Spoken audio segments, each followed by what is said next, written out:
Salutations! Welcome to the conversation. I am your host, the Queen of Shade, and I would like to formally, cordially, gleefully, and joyfully welcome you to One-on-One with the Queen of Shade Season 2. There are going to be a lot of surprises in this season. You're going to see a lot of familiar faces that have been here before, and some new ones. And it's going to be an amazing journey of discovery. Remember, these are not interviews. These are inner views. Let us see what your soul looks like. So pull up a chair and don't forget to comment, like, share, and most of all, subscribe. To follow the show, please subscribe to my YouTube channel, The Queen of Shade, and you can follow the show there. There's also a podcast version of the show, but that hasn't come all the way out yet. I did a soft launch, but that will be coming out too. Season 1 was absolutely crazy. There are 253 episodes of Season 1. Yes, I was running off of pure adrenaline, pure spirit, pure excitement, and we got that done. So you can expect Season 2 to be just as magnanimous and crazy and explosive. There will be some great conversations that you will be able to take things away from and apply to your natural life. So grab your favorite snacks and come on and sit down and watch. This is good watching. Now, no, it is not all for children. I am an adult, and my guests are adults. So, sweetheart, censor your children, because me and my guests, we will not censor ourselves. I love you so much, and I thank you for watching. I hope you enjoy. Now, let's get to the conversation, right? Because that's why we're here, right? Let's get to the conversation. I love you. Mwah. You fall. The Queen of Shade. I'm not the only one. I'm not the only one. I'm not the only one. I'm not the only one. I'm gonna get you, boy. I'm not the only one. I'm not the only one. I'm gonna get you, boy. I say, Mister, how's your wife and kids? Do they know you like to handle this? I say, Mister, why punish your son? 'Cause his daddy likes my kind of fun. And at night you always call my phone. You're always asking if I'm all alone. And when I tell you that I need your love, you come running just to feel me up. Indigo Sky Bird, Thomas.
Salutations, Queen of Shade coming to you with another very special presentation, moving full speed ahead. Talking to amazing people around the world has been an eye-opening and very gratifying process. And I just, the conversations being had here, sometimes when I'm done doing them, I'm like, did I just have that conversation with that amazing person? Yes. So, having said that, we are in Season 2 now. That's a blessing too. But having said that, I have someone you guys need to meet. She was here for season 1, and we had a time. But today, she's back. And we're going to have a time because I'm sure she got a lot to say. And I have some things to ask her about too. So, ladies and gentlemen, please help me welcome back to One on One with the Queen of Shade, Miss Indigo Sky Bird Thomas. Hello, hello, hello. My world, beautiful, illustrious queen.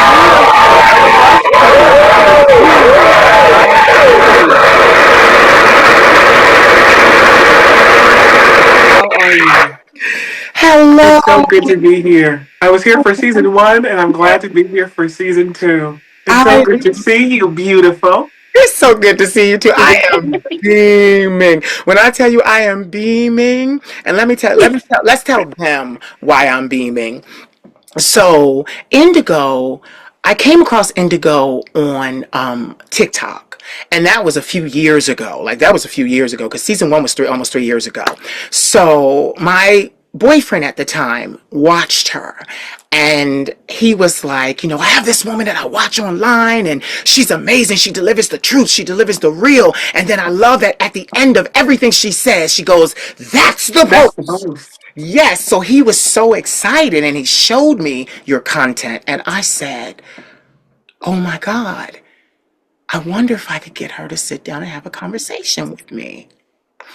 Now, two things happened here. He was like, that would be cute. Listen to that. That might be cute. See how I said? Mhm. Okay. Then I was like, yeah, I think I'm going to reach out to her. So I send her a message in her DM on TikTok. And in real time, with my boyfriend present, this very powerful being says, "Queen of Shade, I know exactly who you are. Oh my God, it would be an honor to sit and talk." Let's just say the end of my relationship was then. Mm, Because literally, I was his fave's fave. absolutely. And there were other issues there. But he didn't realize just Right, how much work I had put in and the exposure that came with it. He was right. never the same after that. And we ended. We ended right before my birthday, my 40th birthday. But guess what? That's the past. So, anyway, that's how I got the opportunity to meet this high priestess, I like to say. And then from that time forward, after our conversation, I began to watch her TikTok lives. If you don't catch this woman TikTok lives, you are not, you don't live on planet Earth, because the things that she talks about, some of them we're going to talk about today.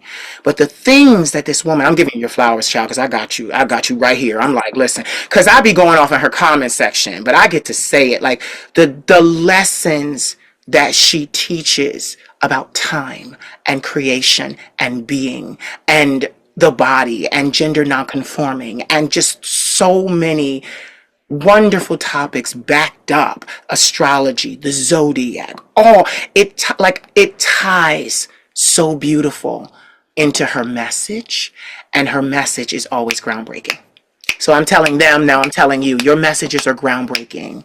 Your Thank you. you do serious work. Now I have a question, because I usually, it's just conversation, but Woo-hoo. what's your master's degree in? Social justice and human rights. That's why. See, I knew to ask. That's why. Say it again. Your masters are in what? Social justice and human rights. What does that look like for someone like who may be interested? Like, what do you do? So essentially, the career field is, it's going to sound really cliche, centered around social justice and human rights. So international law, domestic policy, socialism, Yeah. um, environmental law and studies, um, diplomacy, and a huge focus on how we can take the field of social justice and human rights and apply that to the everyday situation. How does social justice and human rights affect our groceries? How does it affect our entertainment? How are those things intertwined? And I like being able to take those.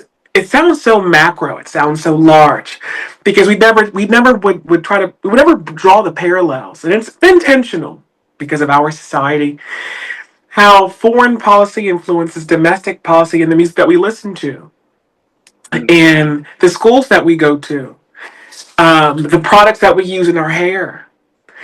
And I like to tie this back to how we heal our trauma.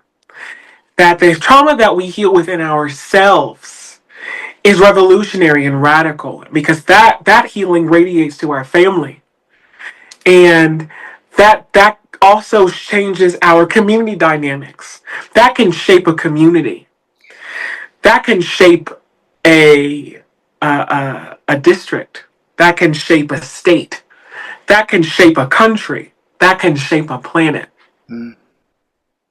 That the things that we do, that our choice of radical authenticity to defy these systems, these oppressive systems, whether it be the current administration or any former administration, whether it be with this politician or this preacher, even, whether it's with this kind of ideology or this kind of religious belief, that how we choose to respond with our humanity to these man-made institutions, to these man-made Constructs. right, how we choose to respond to those things is radically human. That is human rights. And the justice around protecting the bodily autonomy of individuals and their personal sovereignty. And I think my alma mater is Arizona State, and they're currently doing this teetering dance between the current administration and their own social justice and human rights initiatives. And what I took from the end of my program was humanity will always trump religion. Humanity will always trump Trump. Humanity will always trump Zionism. It'll always trump racism. It'll always trump Islamophobia, xenophobia, ableism, ageism, sexism. It'll always trump the isms. It'll always trump the phobias. Always. It'll always will out. Because humanity is based on the universal concept of the universal experience, the human condition. The tired, the poor, the huddled masses, that we all not only need food, water, shelter, clothing, security, love, companionship. It's not only a right that is freely given, it's not a privilege that can be taken away or is measured and meted out based on where you come from or your ethnic background, your ancestry. It's not based on your faith, it just is. The same way that water just is wet, everyone has their personal sovereignty, and that's neither here nor there either. And I think that's what I try to embody when I want my educational background and just my life's work to surround that, the defense of humanity and the preservation of social justice and the restoration of natural order. And natural order is letting folks thrive, grow where they're planted, social equity, egalitarianism. This is for you too. All of this is for you too. All of it. It doesn't matter what your tax bracket is. you don't need to be able to make a certain amount of money. You don't have to have that kind of prerequisite to have access to clean water or Mm. to education or to quality food or good shelter. There's no prerequisite for that. Right. No. Right. You make so much sense because even in my work, because business plans, I do have a business. I run the Queen of Shade Entertainment LLC. We always have a mission statement. It always has to, what are we doing? Why are we doing it? And in my mission statement, it is centered around gays and the community Right. because I realized that, my community, and we're going to get into the black community in a second, but the pride, I love my nephew says this, the pride community. So I realized with the pride community, we are welcomed in certain other spaces, but like you said, under the construct of whatever they think we should be doing. And I'm gonna spell it out. Hairdresser, makeup artist, clowny one, jest court jester, make you laugh, gay best friend, Right. sassy one to hang out with the girls, but it's not really a girl. It's a boy with a purse. They need to be hiring trans women, but okay, we're not going to talk about that. But, Hmm.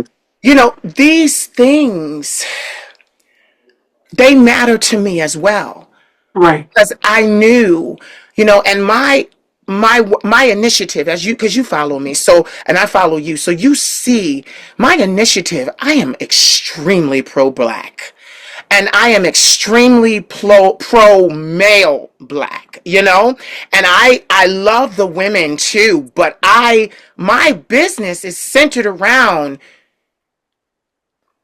look at him, look at him, nothing lacking, nothing wanting but money. And how is that the same Right. every man you see? I Right. show countless man after countless man after countless man by the thousands each year. And that one thing, I'm getting upset, hold on. That one thing is the thing that is missing. And Right. then people, and then I spend a lot, Indigo, I spend a lot of time to myself because people don't see how systemic that is. They want to say, oh, well, it's him. He didn't go to school. He's a trapper. He's this, he's that. And it's like, you are not seeing that there were not any options for him. Systemically, he was told, this is what you're going to do. This is your station in life. And people make me upset. I'm getting emotional. People make me upset when they look at this and they say, well, the life you live is based on your inability to keep trying, to keep going, mismanagement of funds. And I have been fighting that systemic issue to rise, to freaking rise. I am world famous, and not just world famous. The internet knows my name, and I'm still trying to put Right. the money together. Right. And everyone will say, oh, well, maybe it's not your time. No, no, no, no, no. This has nothing to do with time, This sweet. is not timing. This is what I have access to Mm-hmm. without doing something crazy. This is what I have access to. So my whole business, we're just in a waiting period right now because I'm waiting for what you can't see. I'll say it like that, to balance this shit out. I'm waiting for the go-to. And as a prophet, oracle, shaman, seer, healer, medium, clairvoyant, phoenix, fury, I'm being told this is your time, but just watch. Don't get ahead of it. Let it happen. And I'm like, now I can't do this in public. It's against the law now to be a transillusionist for me, because that's a man. I'm a transvestite. But one of my mommies gave me the term. She said, baby, you're a transillusionist. This is an illusion. It's cool. It's fine. We understand. It's the opposite of who you are daily. I built this bitch. But to seriously sit back, and we're in a time where now this administration just barred men from wearing skinny jeans, signed into executive order. What the hell is a skinny jean going to do with grocery prices? What's that going to do with the Social Security y'all are dismantling overnight? What is that going to do with the national parks that you are tearing down, firing all the workers, and then saying it's nasty, we need to step in so you can privatize it? But I'm not working hard enough. Not working hard enough. No, it's me. And I learned, and see, I was burning myself out because I realized I was working. It's just me. I got to work harder. And then the light bulb just clicked one day. And the God of my understanding said, Bjorn, you don't have to do another thing. He said, all the work you've done, you can keep recycling it. You don't have to do another thing. And the God of my understanding knows I live to work. I'm married to my job. I'm married to helping people. I'm married to what you see. It is a small portion of who I am because the brain is what I bring. All of the plight and my brother's struggles and this and that. That's what I bring. But I'm married to this. But I know what's really going on here. Right. And it's dangerous. It's real dangerous because when you take on the norm and you are considered abnormal, then they look for every single thing they can to discredit you. And what's worse is that a lot of that lack of accreditation comes from this. And I'm like, do you know what I'm trying to do for us? For us. Like you said, access for all. Our very presence right here, right now, being recorded is showing the world there's room. There's room. Differences. It doesn't matter. We all have the God-given right to be respected, to have clean water. Mother Earth was made for us to have drinking water. They privatized water. Indigo. I couldn't wait to talk to you, but I didn't know I was going to be this emotional. Because it's like you privatized water. That's really a reflection of the God you serve? Because it will be. See, and this is the thing. It is bigger than religion. It's way bigger than religion. Way bigger than religion. I just heard, what was her name? Marjorie Taylor Greene? You know, the crazy. Okay, look. From Georgia, I believe. Yes, I saw a clip. She said, a lot of people keep talking about 47 being a convicted felon. She said, listen to this. She said, but the man I serve, the God I serve, is a convicted felon.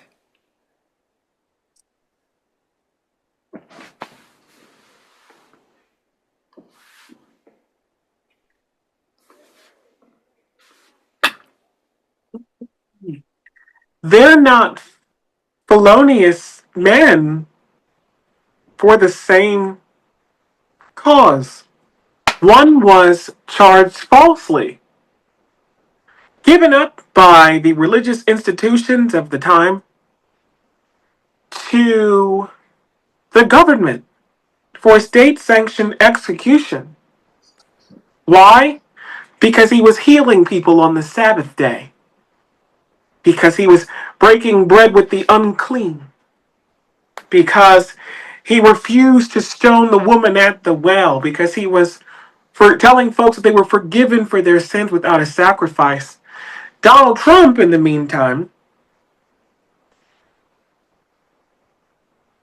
was paying off an adult film star, trying to abscond the law and hide the money, and then was found guilty of the rape of E. Jean Carroll. So I'd like to know exactly, because the God you serve is indeed a felon, and it's Trump. Because Trump can't heal nobody. In fact, he's making them sick. He's never kept the Sabbath. There's no need for him to break it. He's not stopped himself from stoning anybody. In fact, he has lined up black and brown trans bodies to stone. A bunch of queer kids. A bunch of migrants who were fleeing political persecution that was incited by not only his administrations, but the ones that came before him. I don't really believe, but she's right. She does indeed serve a felonious God. Of course she does. She's right. It doesn't sound absurd. What sounds absurd is when the early patriarchs decided to remove the names of other deities who were thousands of years older than the ones they. Instead, we're going to call them all God and Lord, a sovereignty. That it's that one who we're talking about. And if it's not that one, then they don't exist. If it's not that one, then you're wrong. Well, what do you tell them then? Easter Sunday, after Donald Trump fires out a vicious tweet from Truth Social, which is even more ironic because all he does is lie. that he then, after making that tweet, went to church. Went to church with Melania Trump, with a bunch of Christians who lifted their hands to Jesus after reading that tweet. Mouth stained with curses and the blood of innocents. Drunk off wine from the night before. Hell, maybe even hungover from all that McDonald's that he eats because it's full of plastic. They do indeed serve gods of the blood. They do. Of course they do. This is nothing for them. Yeah. When I said this early on last year, I said, the times that we're entering into is a time where we stand alone.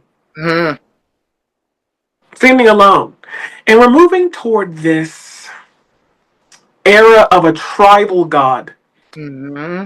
Where this is a god of nations and kings and empires and tribal, working on tribal. And we're moving toward, as society has been, and I don't think he understands the acceleration of this individualism, that he's toxic individualism, don't get me wrong, that he's moving us into, that now it's personal.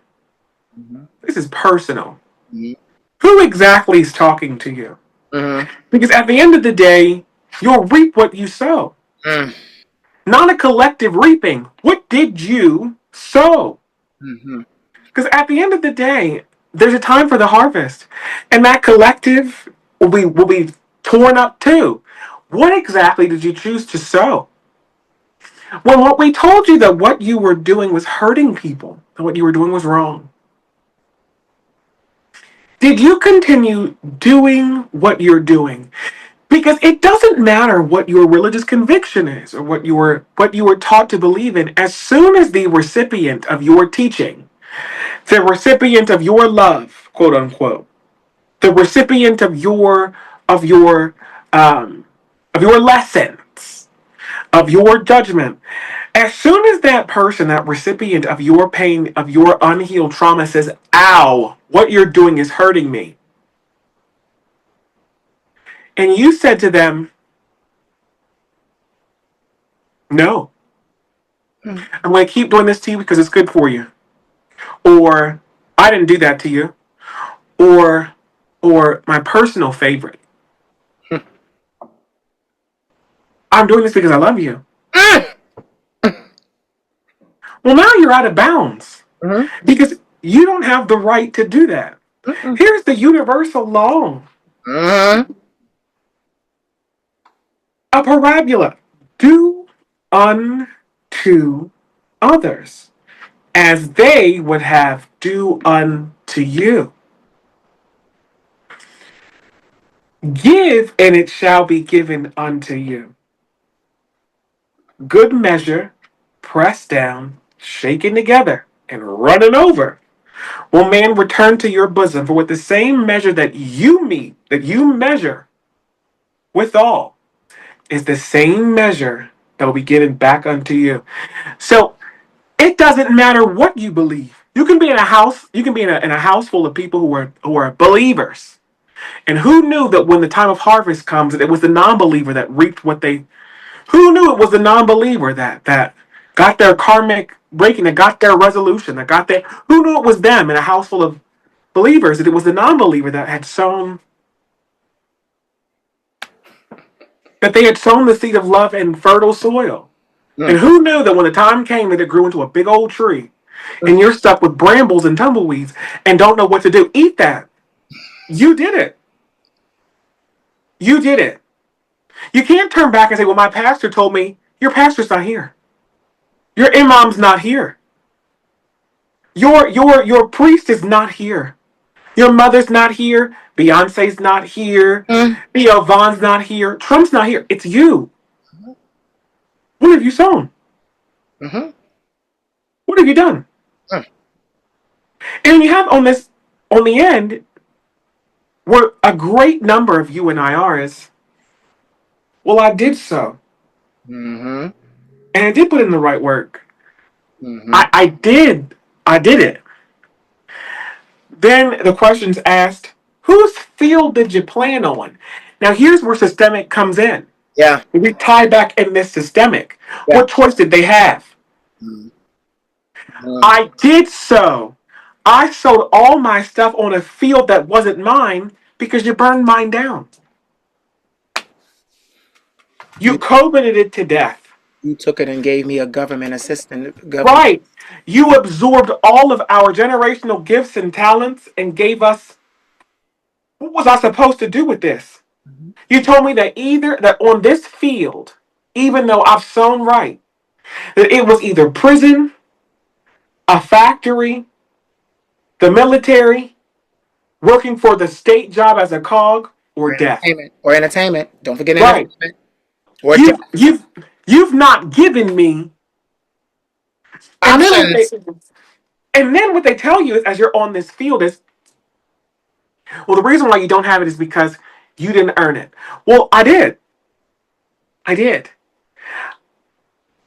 I did the work. I did the grind, the hustle.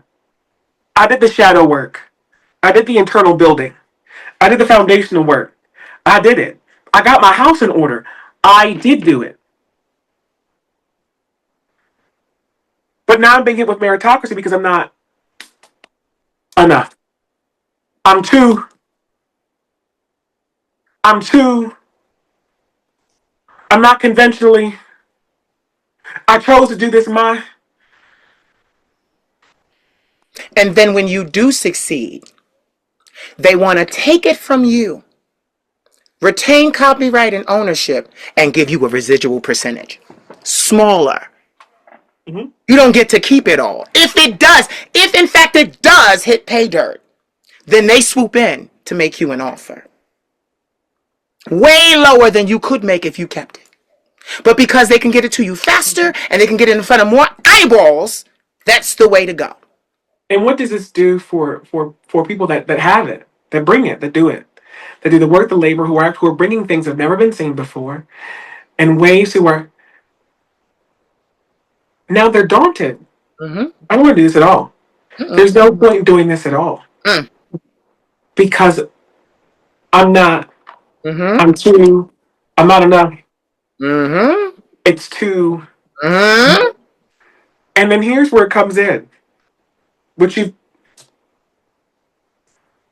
weren't supposed to do it their way in the first place.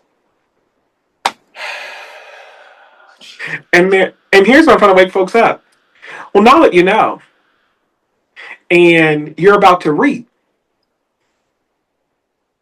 are you going to uproot what you've planted in their soil and make your own, or not? I'm taking my plants. Figure I'm it taking out. my plant. I'm taking dig them Do up. something do something different. Do it your way. And the empire is collapsing. We're watching a dying. We're in the heart of a dying Nation. empire. Mm-hmm. Dying Mm-hmm. rapidly. I mean, accelerating. Mm-hmm. And I just said this in my live yesterday. It has to. It has to collapse. It has to collapse. And it has to be done this way. You can't have a country full of comfortable people who many have not sacrificed any kind of fuck a grind, have Yep. not sacrificed in their own personal. In your own personal. You feel nothing about world events. You sacrifice nothing of your own personal. That when we tell you that seeds of blood have been sown on this soil of our people, of other peoples, and that we continue to reap blood, sowing bomb seeds of war all around this country, domination, stiff arming. One of these prophecies are true. Mm-hmm. And one of those, what goes up must come down. You can't, as a country, we can't do that. As a people, we cannot do that. So the question is, what comes after this then? Exactly. And what exactly do we do? Mm-hmm. Money means nothing anymore. Mm-mm. We're just exchanging currency, and not even money. We're exchanging ones and zeros in digitized communication. That Mm-hmm. could be no more serious than firing out a Snapchat to your late night fling at 2:30 in the morning on a Thursday. Nothing. What are we going to do now? Because we have to create it, and not within the next year. Now, Yeah. right Right now. now, Mm-hmm. we don't have the kind of time to, because things are still happening. And we like to think that the world is in a state of stasis as the United States is getting its act together. As Black Americans are having the conversation about homophobia and transphobia and intro racism now in real time. We'd like to think that those things, these diaspora wars, have stopped the world, and that once we fix it, then everything continues. No, Mm-mm. no. Mm-mm. Because what happens when people start? I love people enough, and I think people are picking up this mindset. I love you enough not to harm you, and I hate you enough not to fuck with you. Say that again. I love you enough not to harm you, and I hate you enough not to fuck with you.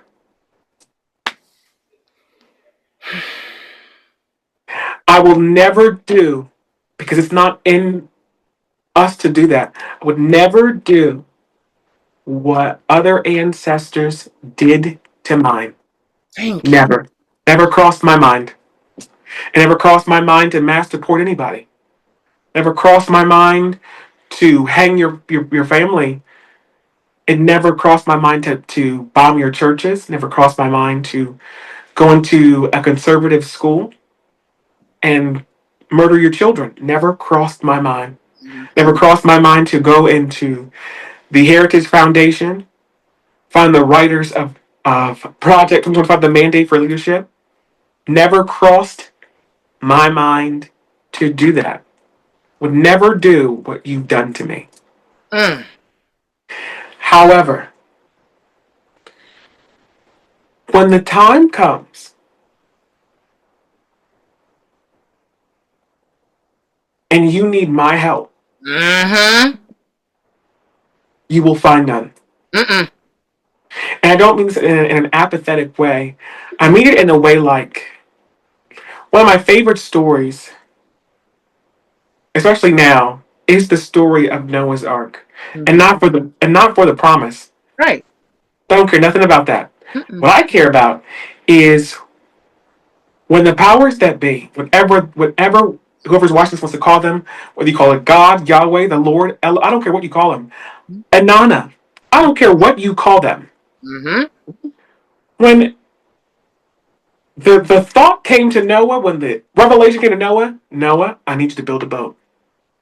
I need you to build a big ass boat because an iceberg over in this hemisphere is going to collapse and cause huge flooding, earthquakes.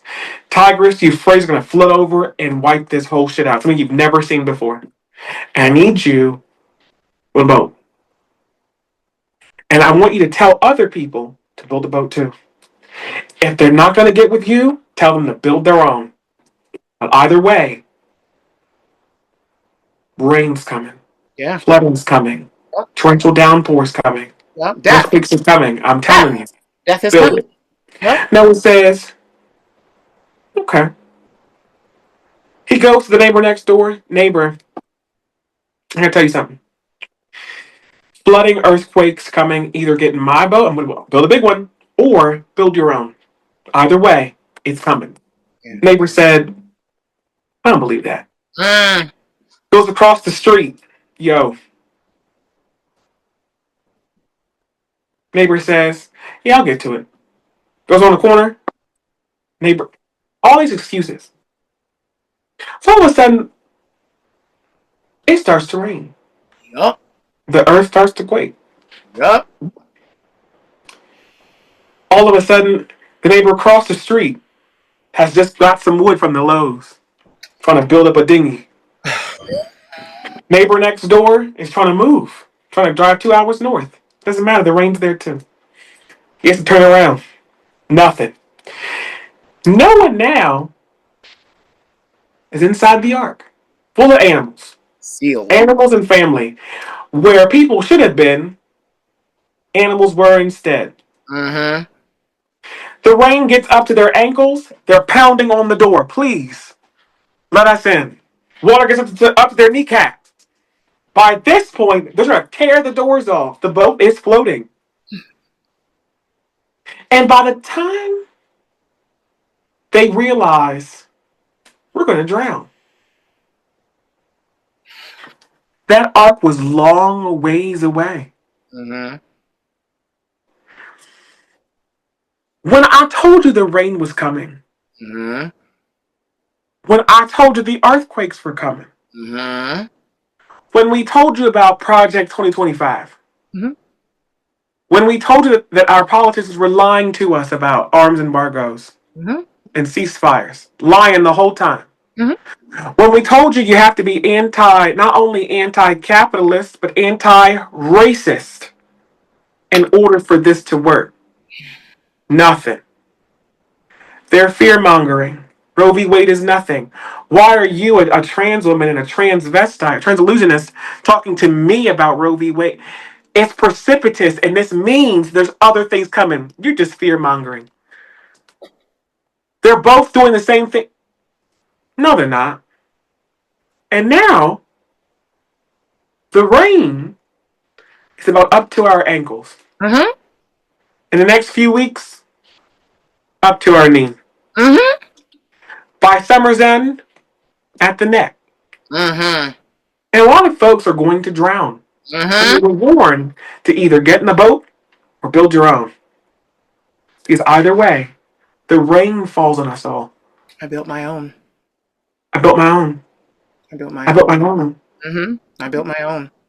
And sadly, many folks don't know how to build their own or simply don't want to build their own because they believed they're going to be saved. If the ark comes around and had Noah opened up that ark, they all would have drowned. Mm-hmm. And I think about that. They all would have drowned Everybody. Mm-hmm. had he opened it. All the animals. And We're returning to this. We're in this place, setting the scene for the next probably 1,000 years Mhm. of returning to our individual sovereignty, protecting that, knowing who our tribes are and where they are, moving among the healed. Mhm. I love you enough not to harm you, and I hate you enough not to fuck with you. Because a Zionist, a racist, a xenophobist, you're gonna reap exactly what you've sown. Yes.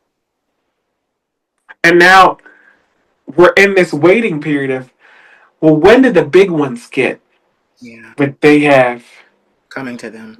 Mm-hmm. When did they get exactly What they deserve. what's coming to them?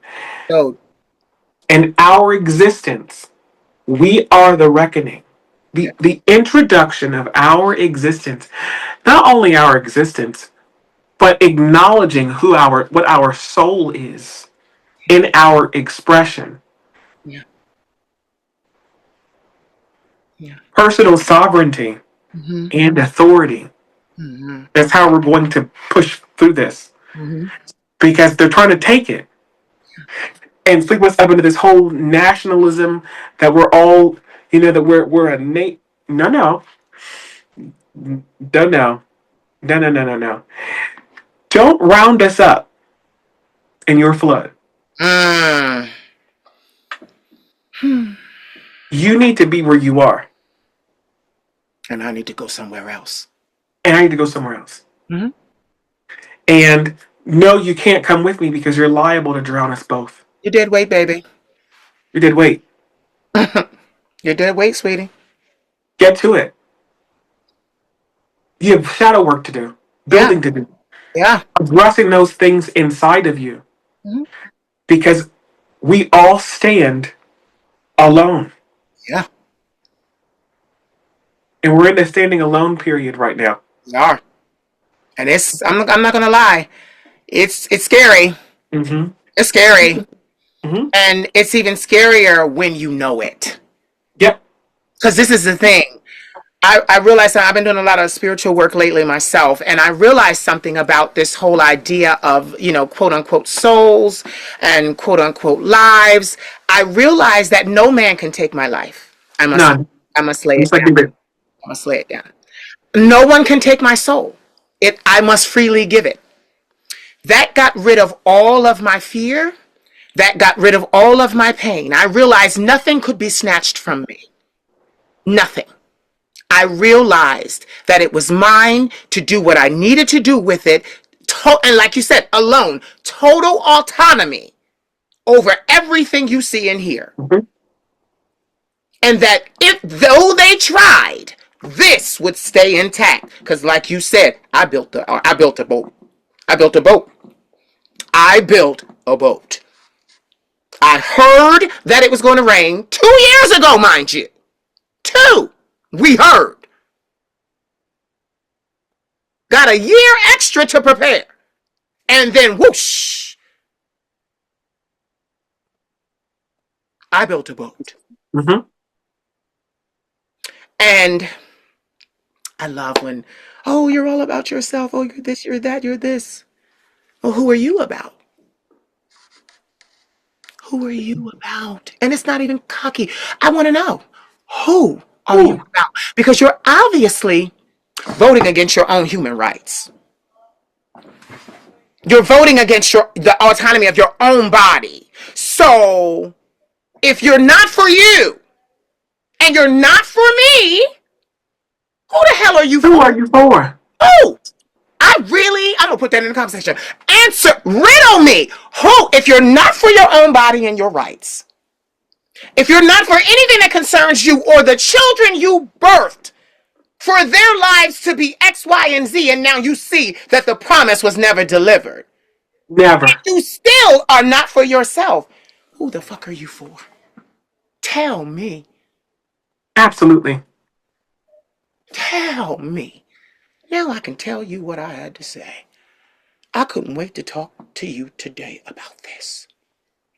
4 nights ago, I had a dream. And this goes more into, like you said, the shadow work, dealing with it, etc., spiritual work. I do it a lot. Sometimes not on my behalf, but this time I had to work as a spirit worker on myself. So I had a dream 4 nights ago. And in this dream, there were 8 women. This was about 1820, 1810. These women were all black. They were all very well dressed. They were all, now mind you, slavery is still going on. Let's see this. Slavery is still going on, but somehow these women manage to snag a piece of the pie, like the Jeffersons say. I finally got a piece of the pie. These 8 women managed to snag a piece of the pie. This is gonna get deep real fast. So I'm in the room and I'm watching these 8 women. I'm noticing that they're all sisters. I'm noticing different colors. They're all black because they're black, but they're different colors. I noticed that some of them, in their pursuit of wealth, cut off their families, their ties, their children, because their children did not fit the lucrative or the wealthy expanse that they want, or image that they were trying to portray. So their children, some of the children still being slaves, still not being taught, not really able to read, etc., etc. They disowned them. They wanted nothing to do. It was all about them. Hang on to that part. It was all about them. Each one of these sisters did not know that the other sisters were doing things solely for themselves and not for the family as a whole. So, this is about to get deep.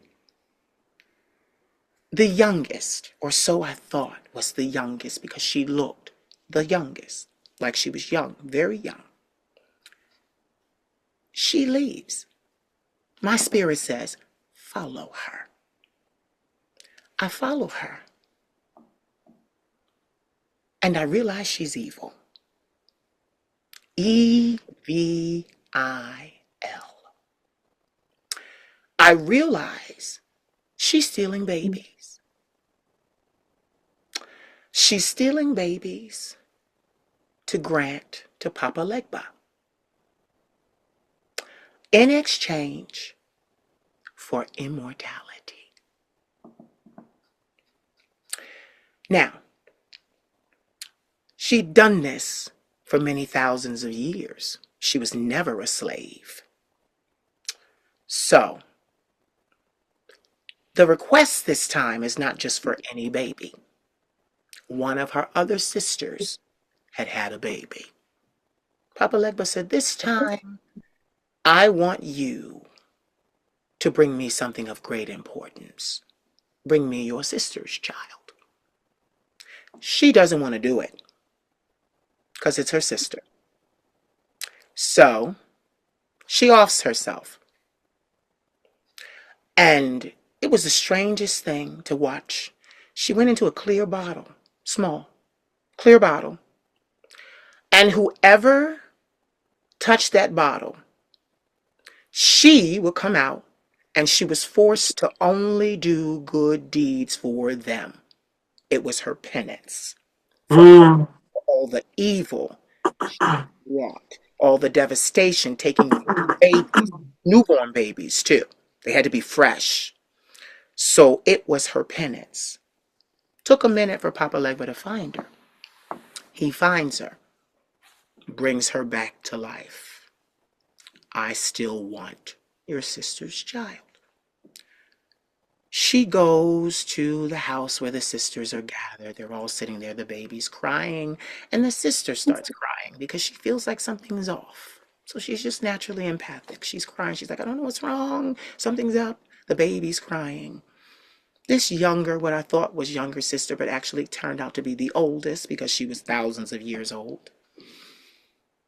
She approaches the baby and goes to stop. She is then possessed.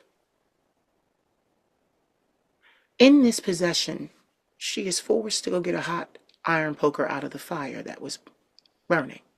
And these are stately homes. These are stately homes. She gets the poker and approaches the baby. The sister's like, oh my God, what are you doing? But this time the sister's possessed. She can't stop herself. She hears her sister cry. She impales herself to die. In that moment, I felt it and I woke up. Now, I went to go find my grandmother because my grandmother and I discuss my dreams. I have a lot about different people, a lot of things about the world, about this country, different things. And my grandmother and I talk about them. I didn't understand what the dream meant right away. So I'm on the way to going to find my grandmother. And for a split second, I smell human excrement. Just for a second, I smell human excrement. So I pause to look. I have cats. This smells human, but did you guys did you not use the litter box? I'm looking. Nothing. Nothing. Just for a moment. So the God of my understanding that lives inside of me, he's not out there, she's not out there, no gender, says to me, look it up. Use the database online. Look it up. I get to it. And with my gifts, the God of my understanding is very specific. So he said, read the first line and the first line only. I don't want you to get in this. The dream is the focal point. I just want you to understand why you smelled this. So I start reading, and the first line says, you are on the verge of a major life change. That was it. You smelled it for a second. The old things are dying. New things are being born. You're on the way to a very huge, monumental life change. So I said, okay, I understand that. So I find my grandmother. She's not in the house. She's sunning herself. Indigo. I go to get in the car because she's sitting in the car. It hits me. My grandmother's mother, her mother, she died when she was 43. I never got to meet her. My grandmother was 16 when she passed. My grandmother is now 77. My great-grandmother comes from a family of 17 children.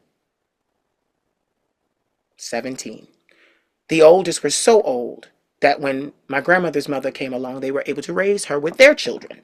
Mm-hmm. How old? My family is cursed today. I have 2 generations of family members that just couldn't get it together.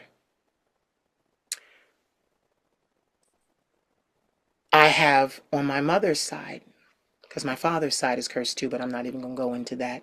On my mother's side, I have an uncle that passed from HIV complications, AIDS complications in 2006.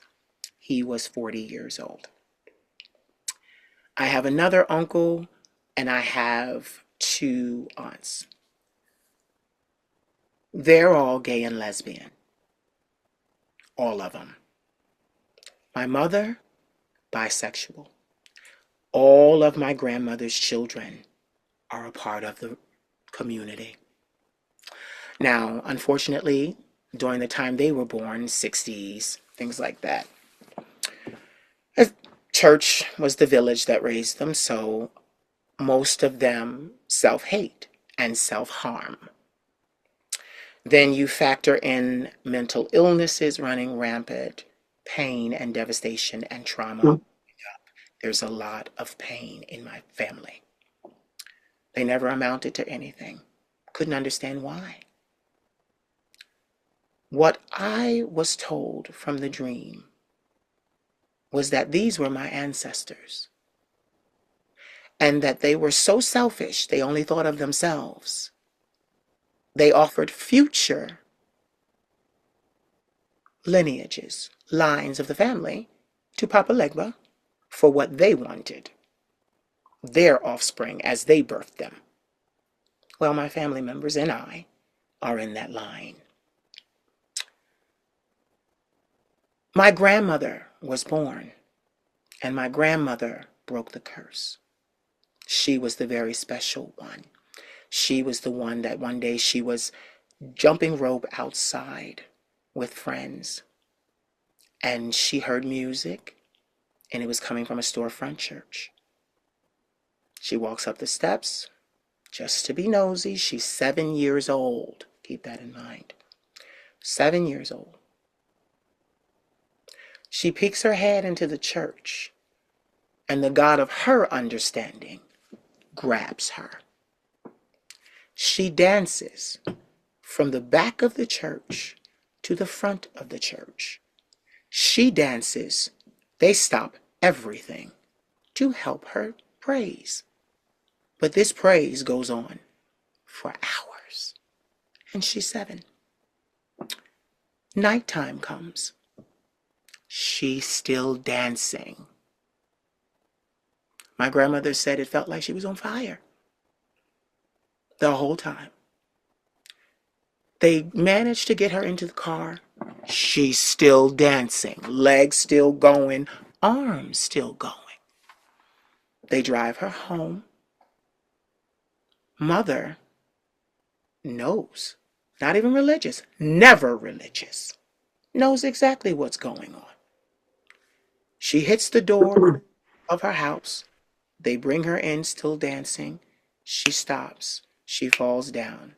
Her mother says, "Can you please do me a favor? Take her upstairs and place her in her bed." She stayed in that bed asleep for 3 days. 3 days. So, from that point began her journey into Christianity. But one thing about my grandmother is that she was never liked. It always seemed that she had something else, and they would look at her like, "You're not ours. You're not ours." I had that happen in church as well. So, back to what I was saying. I realized, I said, "Grandma, the predicament of the family is our ancestors' fault. Not only a lack of doing, but an attempt to do things the easy way." Mhm. I said, "And in so doing, your children were casualties of a curse. You broke the curse. I am not cursed. Not at all. But my brothers and sisters are." What I realized is, whatever bargain was made, Papa Legba came to collect. He wanted all of them. He got all of them. Also, a part of his stipulation was that there had to be a natural-born witch into the family. It's my sister. She serves exclusively Papa Legba.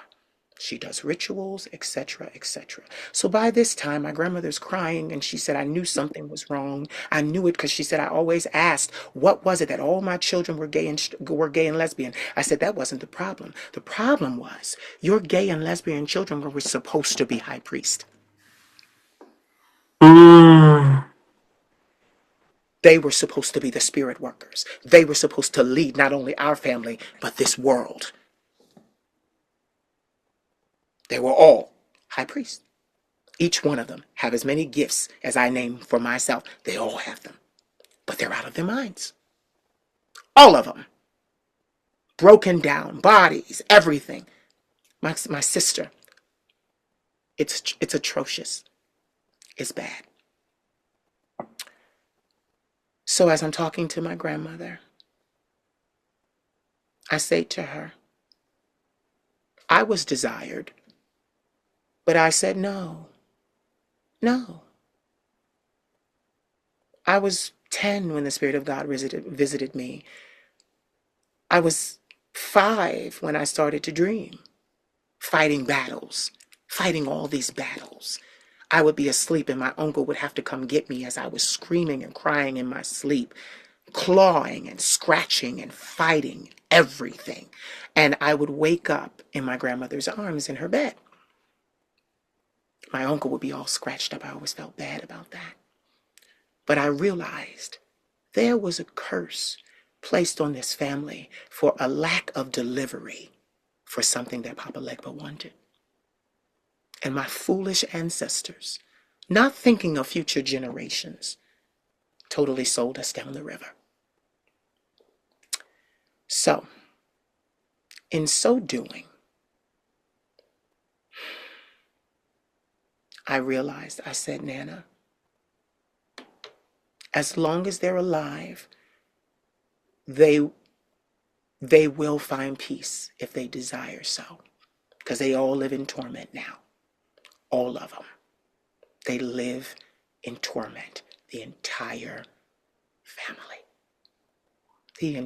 Indigo, the entire family. So this struck me. I said, okay, I need proof. I need proof. I need proof. I said, because this is, my grandmother's like, no, I know it. I know you're telling the truth. I know my children. I know my mother's, the aunts and uncles. I know. She's like, I know. I said, no, I need proof. So I go to researching. My family is from Tucker, Georgia. That's where my grandmother's from. Tucker, Georgia. So I asked, 1810, I'm doing research, 1810, 1820. What was the religion coming out of Tucker, Georgia, from the black slaves? What was the religion? It was hoodoo. And not just hoodoo. They mixed it with Protestant Christian ideals to mask it so that the slave owners would not be able to tell that they were still worshiping their deity. Right.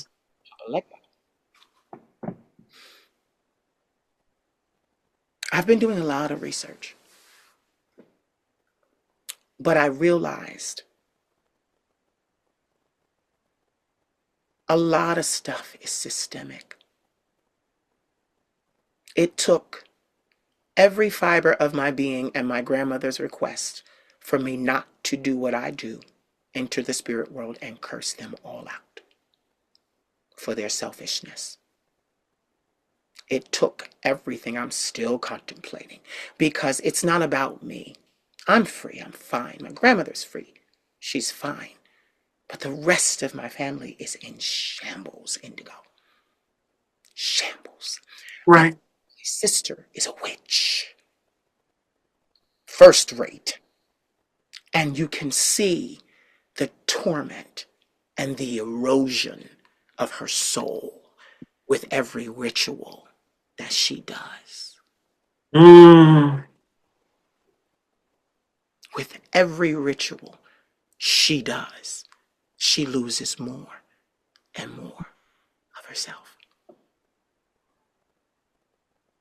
And this was the family I was born into.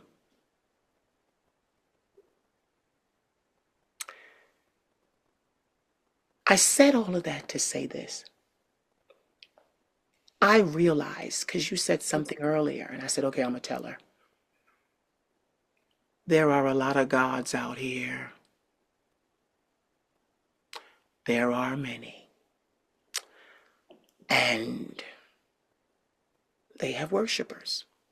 But at the end of the day, across the board, with all of them, even as I call the God of gods, that's what I call mine, the God of gods. Everybody wants the same thing. Souls. Souls. That's what they want. The God that has the most souls wins. It's kind of like a wager. Whoever has the most souls, they sweep the pot. But I realized nothing to fear for me, because a soul must be given freely. A life must be laid down. But what I also realized is that there are a lot of people in this world that subscribe to going to the crossroads. You don't meet Satan at the crossroads. You meet Papa Legba. And you ask him for things: fame, fortune, money, wealth. To be an actor, to be a model, to be a singer, to be a dancer, and be successful. He's like the black, and this is the thing, he's like the black patron deity for the black people. And I'm like, oh wow, we really did have our own gods. Christianity is not our first religion. Not at all. Right. Not at all. And though a lot of these people claim to be born again, I'm not knocking it, there are still ties to your old religion and your old deity. Because you can change deities. Yes, you can. I did. But there are ties. And a lot of the things done are hoodoo and voodoo and spell work mixed with Protestant ideals today. And they have no idea. Not a clue. Not. But everything that they don't understand is demonic. So. Thank you. It's demonic. It's demonic. I give my soul to the light. And I asked, okay, now listen to this. When I was in college back in 2000, 2001, before medically being withdrawn for bipolar disorder, PTSD, and acute anxiety disorder, also hereditary. So I go, well, PTSD isn't hereditary, but the other two, yes. Um, I remember being in my room and I remember writing on white sheets of paper in red ink and taping them all to all my walls. I'd thrown out my furniture, everything. Bipolar people kind of tend to do this, lighten the load kind of thing. So the Spirit of God asked me, what do you want? What do you want from your life? It's about 18. What do you want? What is it that you genuinely want? Because the Spirit of God's been talking to me since I was 5. So I have that kind of rapport outside of church. But it was like, no, I don't need whatever y'all doing. I don't need that because I knew over here, I'm good. I said, I want to be free. Completely free. I don't want to belong to any deity, not even you, as the God of gods. No one, I want no one to claim my soul. He said, that's a tall order. I don't usually do that. But for you, you got it. Now, it wasn't going to be easy. Like you said, I had to do all the shadow work. I had to find out why I had all these gifts, why I could enter the spirit world, why I was a medium, why I was a phoenix, a fury, all these different gifts. I had to go study and learn me. But I used them for me. I use them at my disposal, and I have complete and total autonomy over them. I answer to no one. No one. No one. What's mine is mine. And the reason why I shared that was because in the research, as I looked into other gods, there was actually a god called Caucasia. And it talked about how merciless, how they sought power, and just all these other things. And I said, we call a whole group of people Caucasians. We call a whole group of people after a deity, and they have the same attributes. But spirituality doesn't matter. Spirituality beyond Christianity doesn't matter. And then I thought, some of these people pray. God, why aren't you listening? Why aren't you answering? I've fasted. I've turned down my plate. I've done this. I've worn the sackcloth. I've worn the ashes. He's not your God. You need to go find out which one's yours. But they're too scared to do that. It's not working because this ain't your God. This ain't your God. You got to go find out what deity you and your ancestors answered to. This one ain't your God. And I said all that to say there's a lot going on, A Indigo. lot. A lot. And like you said, it's being revealed now. It's being revealed now. And you know, the leaders, they're the community. Two-spirited, non-binary, trans, gay. These are the spirit workers. So they figure, well, because they know, oh, knowledge is a thing. They know. Yeah, they know. So they know we got to get rid of them because they will bring about true change in this world. We got to persecute them because they have access to the spirit world at all times. They don't have to form no ritual. They don't have to draw a star on the floor. They don't have to get blood. They can just enter at whim. Mm-hmm. They're designed for it. So, let's get rid of them. It's not just what they're saying, Indigo. There's supernatural things going on now. Principalities, rulers of darkness, spiritual wickedness, high places, we wrestle not. Yeah, there's a lot more going on here. And I find that those of us that are going to actually get to stay in the ark have to know everything, which is why the revelation is now. Which is why not just the revelation, but a choice must be made. A choice. It's not 47. It's not, oh, I was following him. I got caught up. No, sweetheart. Make the choice.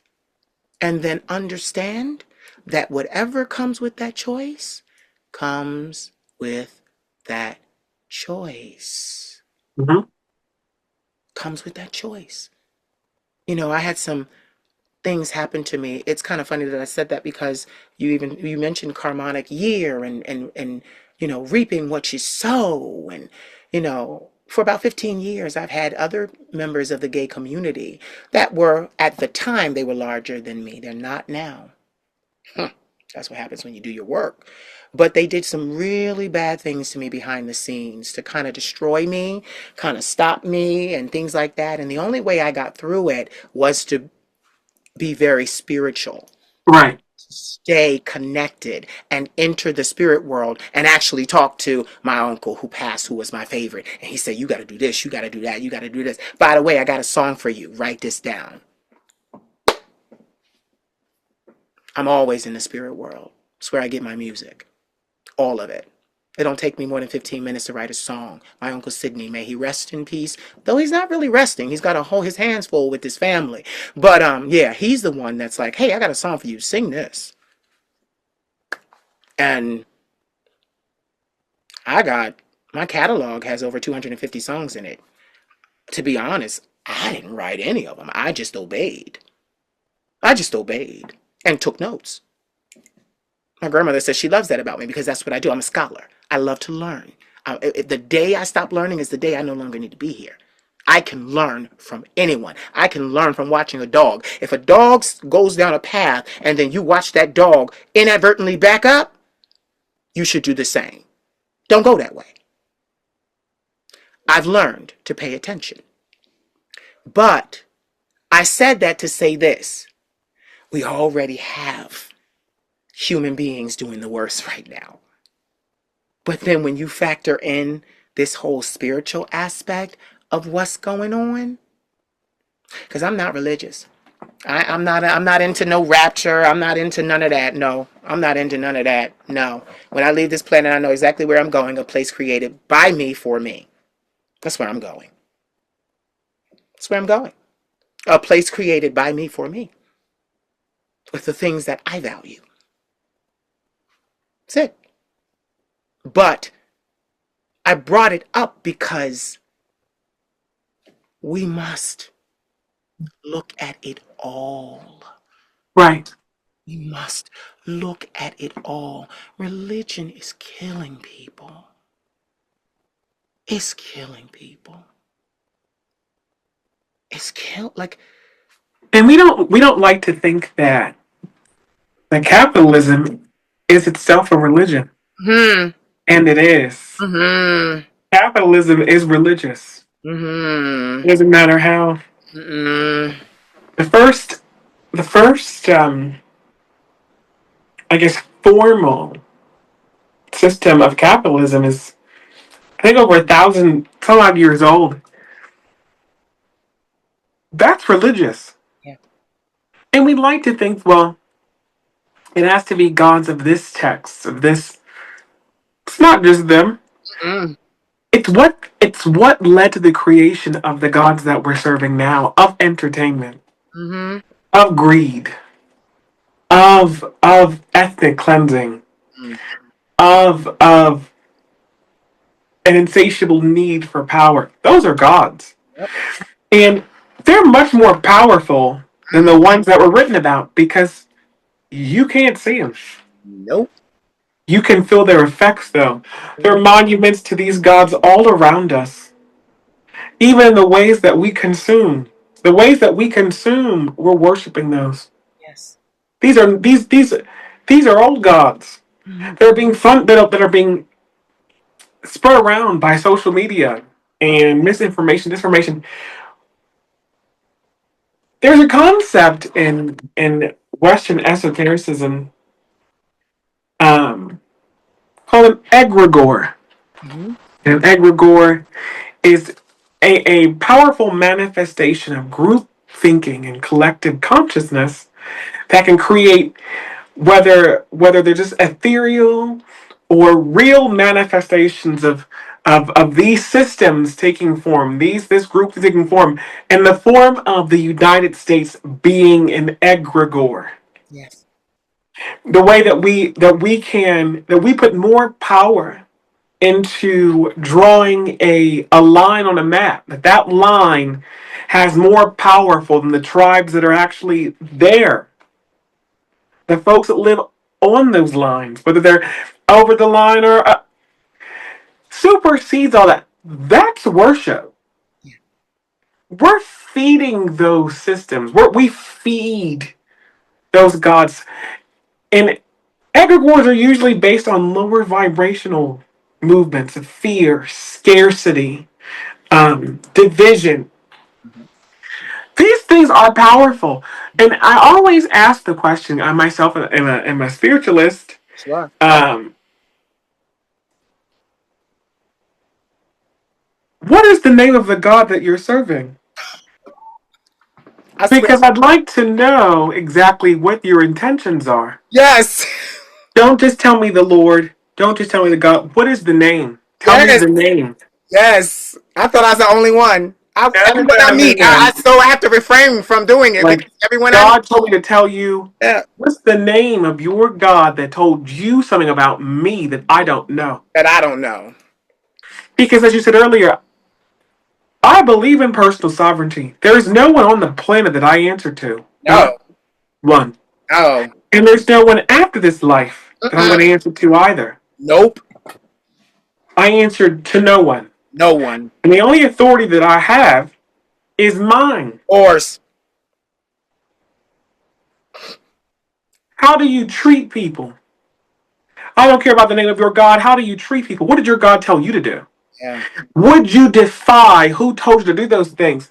And I use this example when, because it's so funny, that God's not your God, so going to stick with me for a long time. Hmm. Please talk I about it. fasted, I prayed, wasn't it working? Because that God's That not wasn't your your God. I God. don't know why that sticks with me. I'm gonna use that today. Yes, please I'm gonna use do. that. Please do. Um, there's this there's this story um, that we all know well, Sodom and Gomorrah. Oh, And the common myth was that, oh, Solomon was destroyed for for their sexual immorality, which is not true. Nope. You find out later in Daniel that the reason why, quote unquote, the asteroid came was because they were greedy. They Yeah. were inhospitable. Yeah. They were not kind to the poor. Yeah. No one wants to talk about Daniel, but they want to talk about Lot. But whatever. When, and I'm going to use the example as it stands right now. And I know you're having to get something from this. Like, I can't believe you had her on there and she said that. I don't care. Say it. Say, for instance, it's a Zionist country that believes in the eradication of Palestinians. Let's Yeah. just use it for an example. Use that for an example. And 85% from the last poll that I know want Gaza ethnically cleansed. Yeah. Wow. Say, for instance, I'm Lot Yeah. and I live in modern day Israel. Yeah. And God comes to me and tells me, I'm going to destroy this entire apartheid state. I'm going to destroy it, the whole thing. The whole region. And what I need you to do is I want you to go pick up your swords, your guns, and I want you to help me bomb them. Yeah. For me, that poses a question. Mm-mm. Go ahead. What would you do if your God told you to slaughter a bunch of innocent people? Mm. You know what's so crazy? I'm going to answer that question. So I have an answer too. No way in hell. No way in hell. And that's You the do it. last day that will be my God. This will be the last time we have this conversation Last time. because this should not be a requirement. No. No. When you told me to take my son Yeah. and give him to you, Not at all. that should never be a requirement. Never. Why do you need that? Why do you need? Mm. Why do I need to slaughter a bunch of people when you could do this another way? Yeah. Why do you need me to do it? Yeah. Would you defy God Yeah. or humanity itself? Yes. Yes. I've always been that way. And I keep finding these tests in here, Yeah. these tests, quote unquote, Yeah. that these people keep failing. You're talking about a God of destruction. He didn't do it. You did it. You did it. He didn't ethnically cleanse that area. You did it. You didn't. He didn't commit genocide. You committed did. genocide. You didn't enslave those people. God did not enslave you. You did. You did. You did. Yeah. I liken that to the story of.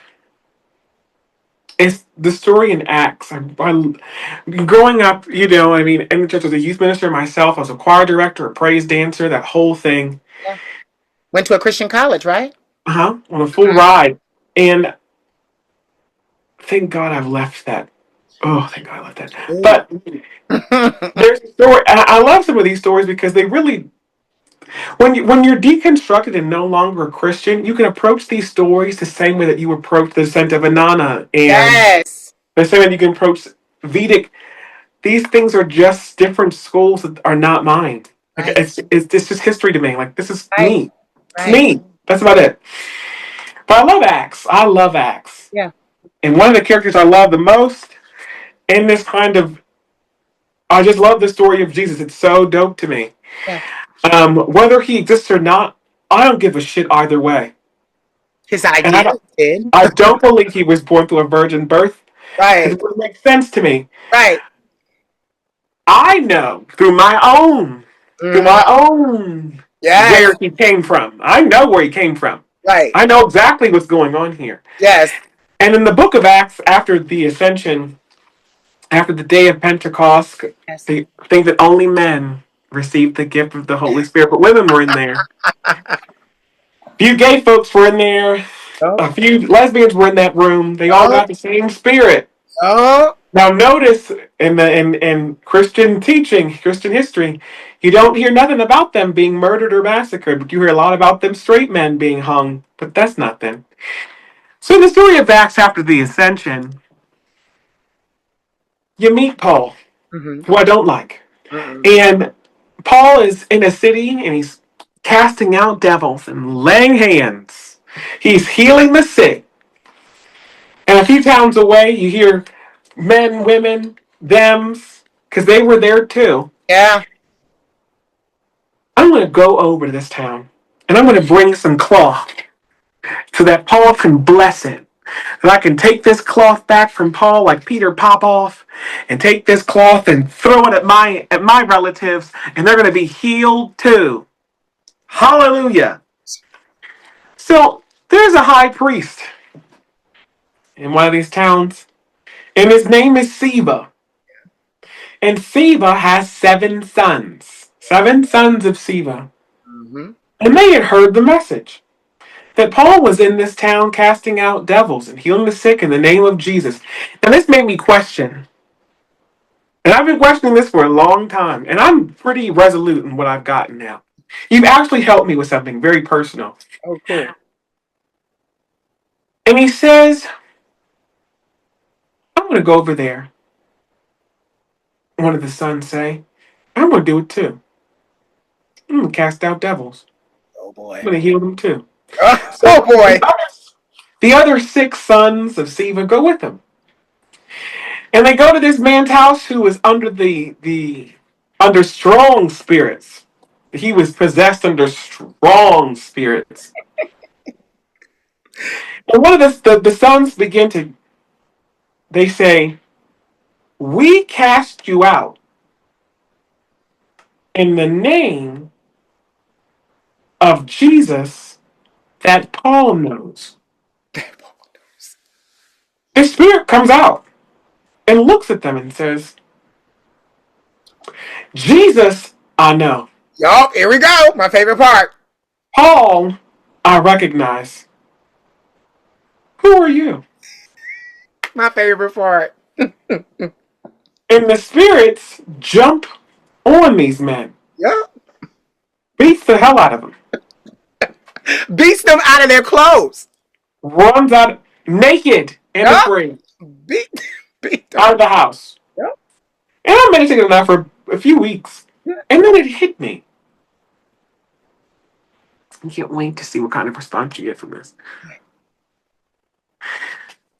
Jesus can't be objectively the most powerful name. No, It can't be.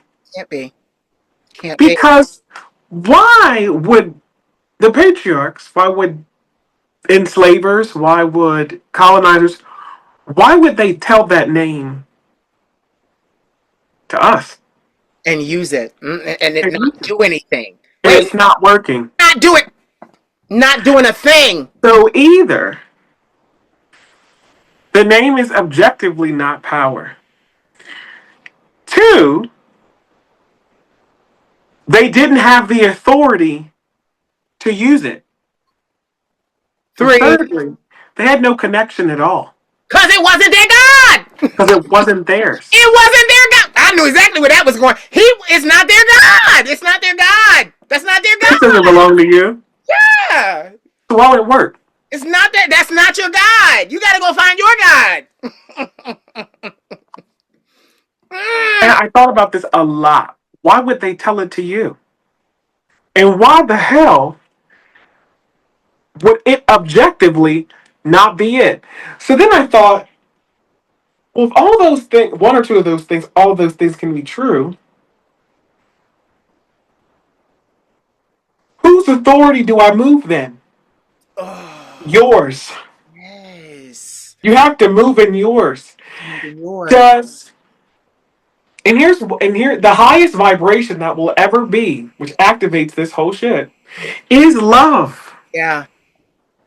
A love of self, Yes. a love of other people, Yes. and a love of what's around you. Yes. Because, and I ask this, especially when folks say, well, God, is this about you? By what authority do you have to speak for your God, and who are you?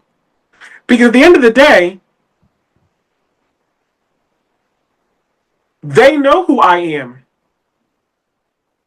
Do they know who you are? Right. Right. And if they exist or do not exist, Right. I know who I am, and I stand alone. Yup. I came here in my name. What you talking about? Came here in mine. I came here in my name. Mm-hmm. Mm-hmm. And when you put it that way, you're like, you have to think, why am I sitting here in this pew then being told that I have to ask for anything? I can do even better.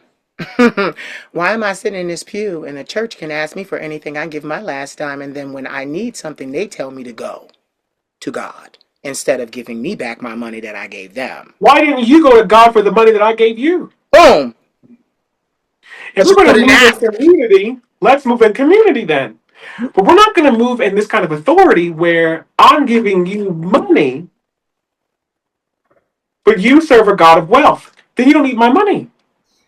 Get his. You couldn't get the wealth from the God you were asking because that's not your God, which is the reason you had to then depend on your parishioners, on your members, because you couldn't go.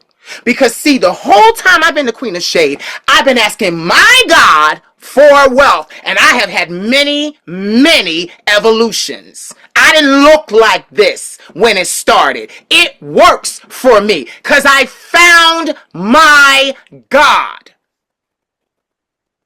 I'm listening to Parable of the Sower, Mm-hmm. and I've read it, but I'm glad that I'm listening to it because I love the way this reader is narrating. One of the first things that struck me in I think the first three chapters, was God is change. Mm.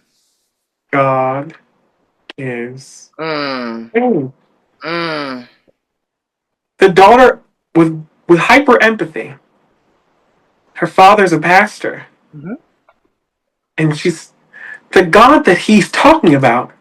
It's not the one I'm talking about. Mm-mm. The God I'm talking about isn't in here. Mm-hmm.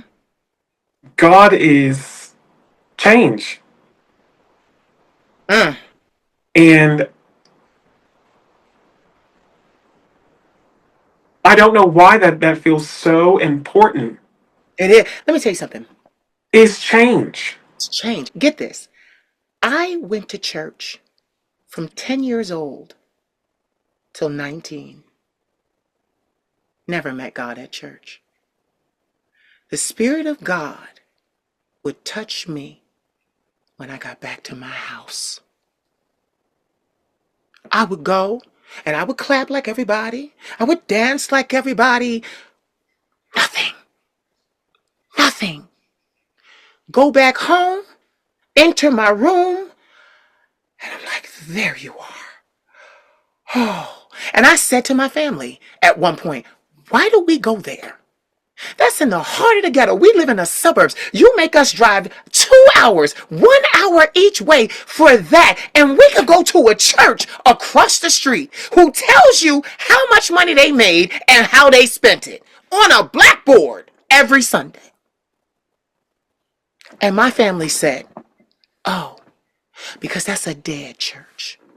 I said, oh, so you're going for the shouting, the jumping up and rolling around that you're doing, not your God. So you're going to a place where you can act out. Oh, because life is hard. And instead of drinking and smoking or, having lots of intercourse, you'd rather run around a building and speaking different languages. Oh, okay.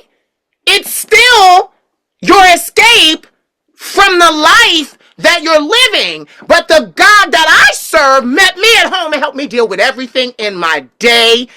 Let me tell you something. My grandmother said this to me, and she's no longer a Christian. She is literally of her own. She said, listen, I love God. She said, but I did that with that, she ain't with it. God, they say, God don't talk to you every day. They say you got to pray and you got to wait for an answer. Now, my God, I can ask my God a question right now. And my God answers me while I'm talking to you. My God talks to me everywhere I go. I mean, literally everywhere I go. I mean, so involved in everything. I can be doing this, and he says, "Oh, that could be a new series. Do that." And I'm like, oh yeah, let me make a note of that. Let me do that. And literally people around the world are watching me do what I do online.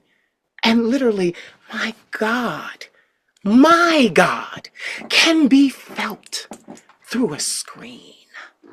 Through a screen. You don't even have to go to a building. You don't even have to leave your house. All you have to do is flip your phone open. And as soon as you hear salutations, you feel my God. So,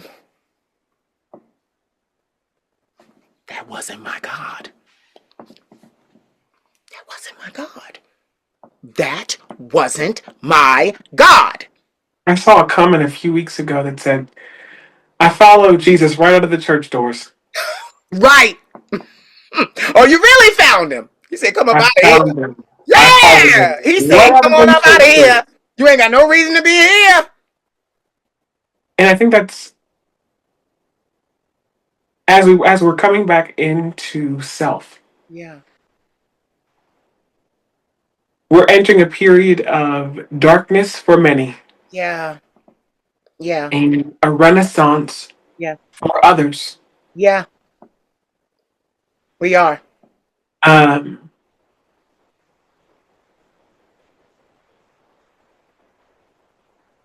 and what will be will come. And it's already here anyway. Yeah. But at the end of the day, if no one takes anything from this recording, it's remembering your personal sovereignty Mm-hmm. because you alone exist. Mm-hmm. Mm-hmm. And does the universe recognize your signature Yes. and who you are? Yes. Because in one way or another, you've existed. We've all existed in the same place, and to it we're going to return. Yeah.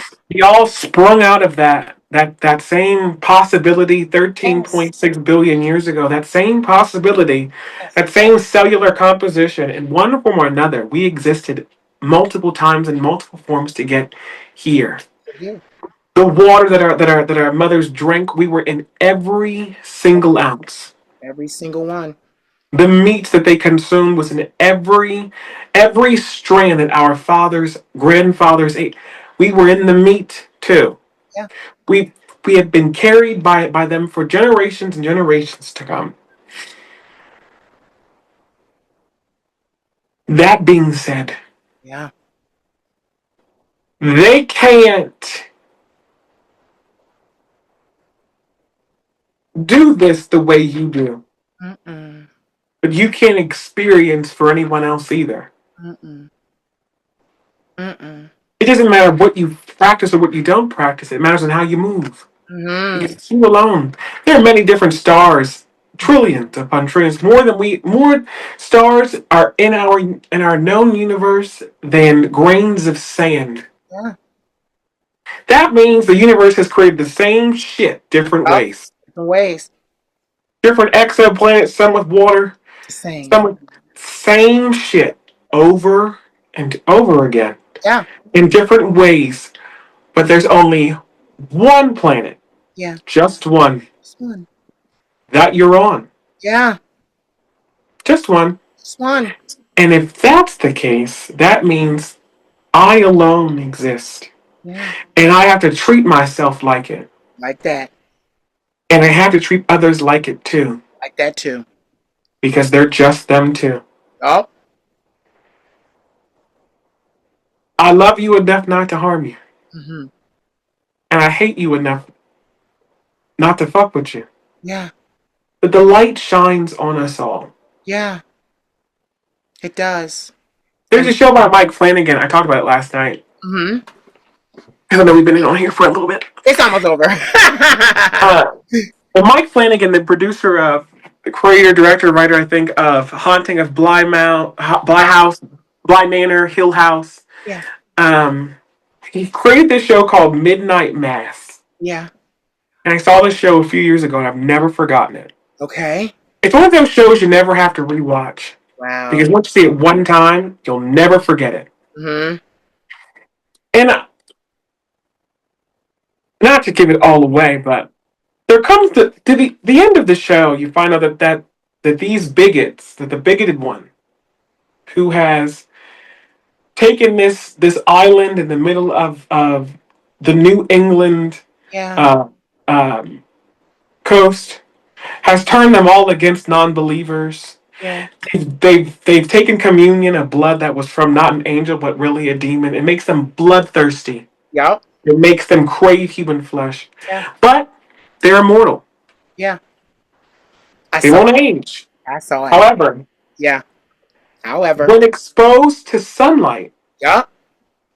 they turn to ash. Vampirism. Right. That didn't stop them from burning down all the houses Yeah. on the island because they were the true believers, leaving only the church and a community center that was made in her honor. Yeah. Because the true believers know that when the sun comes up, Yup. they'll find a haven Yeah. here in this bloody church, in this community center. When the true believers, knowing that this uh, bloodlust, that this vampire's blood was a contagion, and that once you bite one, it exposes them. Yeah. But the true believers knew this. Yeah. So what did they do? Using, I think, what, John 15:13? Mhm. They chose to sacrifice themselves instead by burning down the church, Mm-hmm. burning down the center, burning all the boats, Yup. so that none of the infected could infect the rest of the population. So you Right. can't sicken them with this kind of logic. Right. And you can't eat the ones that don't believe. Right. So that when the sun comes, we're all going to burn. Yeah. And within the next few hours, we've already come to terms Yeah. that whether it be jhana, Yeah. the manifestation of jhana for me, because I've accepted my fate, Yeah. or the kingdom of heaven, the way the Christians, okay, or it's just I'm going to a place of my own fucking making, My own. and I accept that. Yeah. So when the sun comes, when the light comes, and none of us can work, I'm at peace with that. Yeah. And then you find the bigoted one trying to cover herself in dirt. Yeah. The religious, Yeah. the nationalists, the fascists, the Yeah. Zionists, the Mm-hmm. racists, the xenophobe, the Islamophobe, trying to cover themselves in dirt. Afraid to die Mm-hmm. when they had caused all this hell on earth, Mm-hmm. trying to get them to the. When the whole thing is that we created this religion because we were afraid to die. Yeah. But the sun shines Mm-hmm. on us all. Mm-hmm. The rain drops on the just as well as the unjust. Mm-hmm. And we stand account for what we did with ourselves. What did I do? Yeah. Who did I treat wrong? Yeah. Right. Yeah. Who did I stab in the back? Yeah. Who have I defended? Who have I? What did I do with my? And if energy can neither be created nor destroyed, we're living in this vacuum that's ever expanding. Yeah. That means this will be repurposed into something else, something. And I truly believe it's based on our vibrations, what we did with the energy that we were given. It is. And when we go to a place, and this is what people need to understand, we keep saying it. And when we are released from this and we go to a place of our own creation, you have to think about that. What's in here? Whether you created chaos, evil, bloodlust, and all those things, that's what's waiting for you. Because it lives in you. And Yes. that's exactly what that kind of energy, your Yes. final memories, Yes. is where you will stay. That's Well, now where you're you here. stay. Yup. This is what you made. Yup. This is What what do you you mean? made. You made this. So now your final way out, it's not a white light. You're not seeing a white light. You're not seeing darkness. You're seeing Yup. what you made. Seeing what you made. You're seeing what you made. You're going to what you made. We gonna scare them with this one. We gonna scare. Listen, Enjoy the live. listen. It was amazing to sit and talk to you. We didn't You too. get to Anana, but that's all right. We have time. But We have listen, time. when this was yeah, right here. This is no, because get this. That's a lot to process. It is. Because get this. I'm going to what I made. So Mhm. when I murdered, when I maimed, when I starved, when I raped, when I plundered and pillaged, that's where you going. And I need them to. Amen. I need them to. That's the post. That's the post. That's the post. So That's the post. it was amazing to talk to you. Season one, You I too. had, yes, season one, I did give me 3 words that inspire and empower you. Season two is a little different. Okay. Make a wish. Something you wish to see in your life for humanity, for you, and say it out loud so that it is charged in the atmosphere and returns to you powerful because you made it. Okay. I I want to be an ethical millionaire Yes. and build houses for a lot of folks for free. Yes, you've always said that. Because I don't need the money. I Yes. build it for free. You said that. I've seen I it. want to destabilize our capitalistic system by being so wealthy that I gave so much shit away for free that it means nothing. Yeah. It That devalues wars their mean dollar. nothing. It will Because devalue. Yeah, it will it will devalue be their dollar. value. Yup. That's it. That's it. Buy some minds and give them right back. Yup. Don't need the money. Yup. That's what I want to do. That's my I wish. know. I know. And I've heard you say it. You're so consistent. I've Give heard it you say right it back. before. I love it. I love it. I love it. So listen, don't go away. Ladies and gentlemen, you have heard the vocal stylings, is what I say. It's Indigo Sky Bird Thomas. Thank you, my sister, Thank you. for being who you are. Thank you for being here and allowing me the opportunity to encounter you on the way to what I made.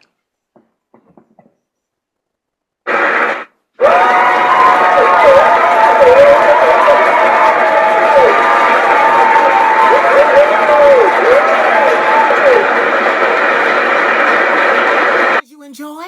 Was the conversation everything you thought it would be?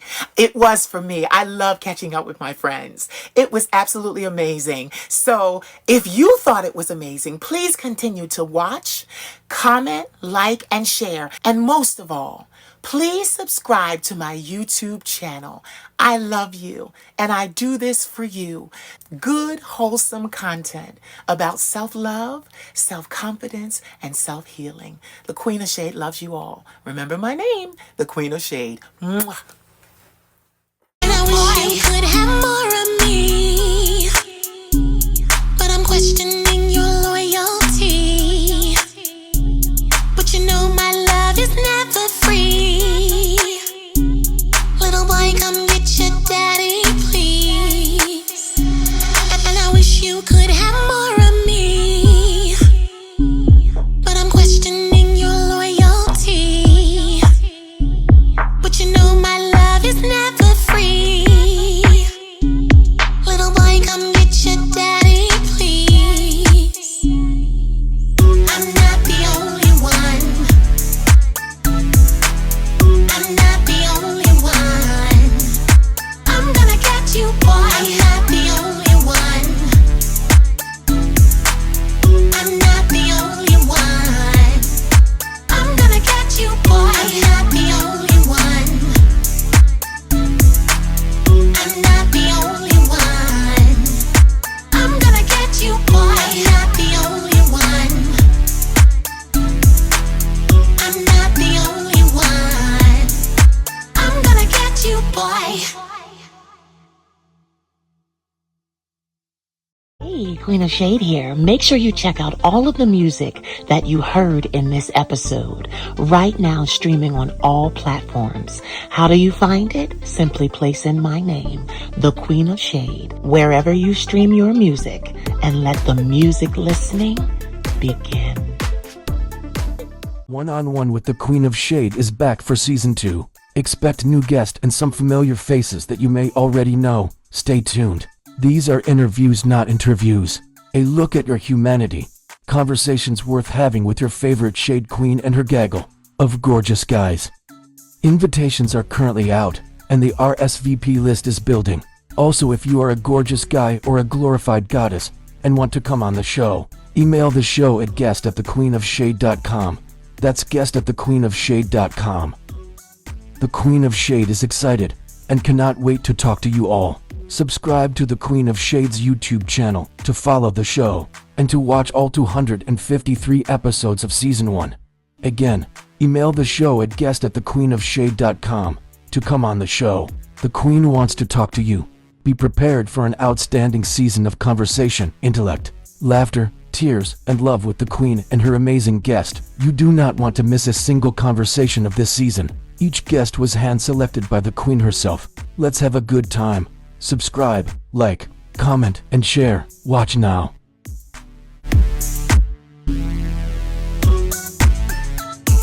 Please subscribe to the Queen of Shade's YouTube today for over 1,000 original videos created by the Queen herself.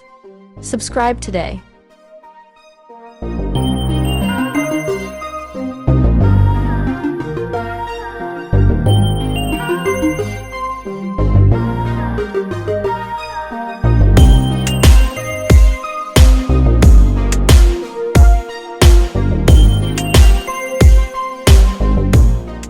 Don't worry, I'm a professional.